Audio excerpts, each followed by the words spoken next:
எதிர்கட்சியாக இருக்கின்ற எதிர்கட்சியினுடைய வேட்பாளரையும் ஆளுங்கட்சியாக இருக்கின்ற திராவிட மதசார்பற்ற முற்போக்கு கூட்டணியுடைய வேட்பாளரையும் நாம் தமிழர் 3 பேரையும் அழைக்கிறாங்க ஒன்று நேருக்கு நேர். ஆனால் 2 நாட்களாக அவர்கள் ஏதோ ஒன்றை சொல்லி காலத்தை ஓட்டி கொண்டிருக்கின்றார்கள். எதற்கு சொல்கிறேன் என்று சொன்னால் 5 ஆண்டு காலம் அவர்கள் செய்யாத பணியை நாம் 5 ஆண்டு காலத்தில் செய்து முடித்து மக்களுடைய எதிர்பார்ப்பை நிறைவேற்றியிருக்கிறோம் என்று நேரத்தில் நான் அன்போடு தெரிவித்துக் கொண்டு, நீங்கள் எல்லாம் இந்த பகுதியில் இருக்கின்ற மசூதியில் எல்லாம் அனைவரும் சேர்ந்து வாக்குகளை சேகரிக்க வேண்டும். இங்க இருக்கின்ற கிறிஸ்துவ ஆலயங்களில் சேர்ந்து வாக்குகளை சேகரிக்க வேண்டும். பொதுநல சங்கங்கள் ஏதாவது தெரிவித்தால் அது முன்னடியாக நாம் சென்று பார்க்கின்ற வகையில் உங்களை நீங்கள் ஈடுபடுத்திக் கொள்ள வேண்டும்.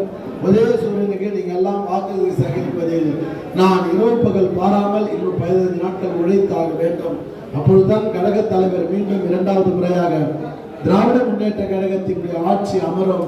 அதன் மூலமாக நம்முடைய மேலவாக்கம் ஊராட்சி இன்னும் அசுர வளர்ச்சி பெறும் என்ற நேரத்தில் தெரிவித்துக் கொண்டு நாம் எல்லாம் ஒன்றிணைவோம்.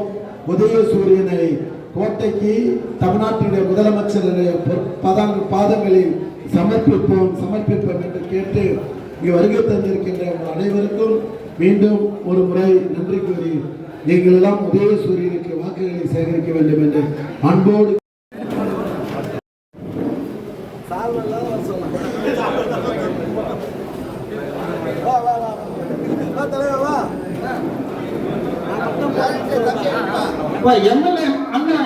மட்டும் உங்களுக்கு சாலை அணிவிப்பார். நீங்க அதுக்கப்புறம் வந்து வெற்றி பெற்று வரும்போது நீங்க சாலை அணிவிச்சீங்க. தலைமையில்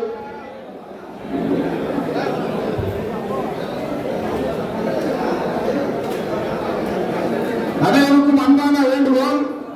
நாளைக்கு சட்டமன்ற உறுப்பினர் அண்ணன் அவர்கள் உங்கள் தலைமையில் தமிழ்நாட்டிலே இல்லாத அளவுக்கு நம்ம தொகுதியில் வாக்கு இருக்கு. அதனால நம்ம தான் அதிகமா ஜன கூட்டத்தையும் காமிக்கணும். தயவு கொண்டு அஞ்சல்